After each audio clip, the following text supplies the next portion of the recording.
India versus இங்கிலாந்துக்கு இடையே நடக்க போகிற 3வது T20 ராஜ்கோட்டில் நடக்குது. ஸோ அவங்க மொத்தம் வந்து பார்த்தீங்கன்னா ஒரு நார்த் சைடு வந்து மறுபடியும் ட்ராவல் பண்ணி ரொம்ப தூரம் போயிருக்காங்க. பட் ஆனால் அதுக்கேற்ற மாதிரி ஒரு டீசெண்டான ஒரு கேப் தான். இப்போ நாளைக்கு மேட்ச் நடக்க போகுது, 29 ஜனவரி நடக்க போகுது.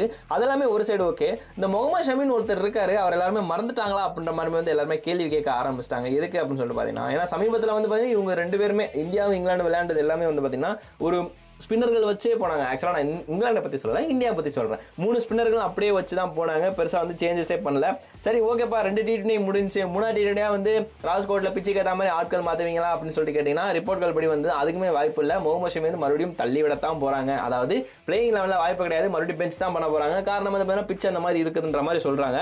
இது ஒரு பக்கம் இருந்தாலும் இப்போ வந்து ரோஹித் சர்மா BCCI வந்து ஒரு கம்ப்ளைண்ட் பண்ணியிருக்காராம். அது என்னடா அப்படின்னு சொல்லிட்டு கேட்டிங்கன்னா, நம்ம சுனில் கவாஸ்கர் இருக்காருங்க இல்லையா, அவர் வந்து பார்த்தீங்கன்னா சமீபத்தில் மிகப்பெரிய ஒரு அளவில் வந்து பேசப்பட்டு இருக்காரு. காரணம் வந்து அவர் வந்து ட்ரோல் பண்ணுறாரு, நிறைய வந்து விமர்சிக்கிறாரு அப்படின்லாம் சொல்லிட்டு BCCI கிட்ட வந்து பார்த்தீங்கன்னா ரோஹித் சர்மா மிகப்பெரிய ஒரு கம்ப்ளைண்ட் பண்ணியிருக்காரு. இது மிகப்பெரிய ஒரு பரபரப்பு வந்து ஏற்படுத்தியிருக்கு அப்படின்னு தான் சொல்லணும். காரணம் வந்து சமீபத்தில் வந்து டீம் இந்தியா BGT டெஸ்ட்டை வந்து லாஸ் பண்ணாங்க, அது என்னமோ உண்மைதான். அந்த இடத்துல வந்து பார்த்தீங்கன்னா ரிஷப் பண்டோட ஒரு மோசமான ஷாட்டால் அவுட் ஆகிருப்பாரு. ஸோ அந்த இடத்துல வந்து ஸ்டூபிட் ஷாட் அப்படின்னு சொல்லிட்டு வந்து ஒரு கமெண்ட்ரியில் வந்து பண்ணியிருப்பாரு.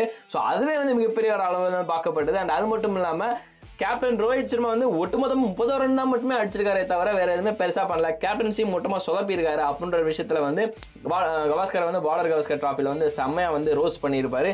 ஸோ அது எல்லாத்தையுமே சேர்த்து வச்சு ரோஹித் சர்மா கேப்டன் வந்து என்ன பண்ணியிருக்காருன்னா, இப்போ எல்லாத்துக்குமே வந்து ஒரு கடிதம் எழுதி அதை வந்து BCCI கிட்ட வந்து ஒப்படைச்சிருக்காரு. ஸோ இதில் வந்து பார்த்தீங்கன்னா கண்டிப்பாக இது வந்து BCCI வந்து கவாஸ்கர் கண்டிக்கணும். இதுக்கப்புறம் வந்து அவர் இந்த மாதிரிலாம் வந்து செய்யக்கூடாது.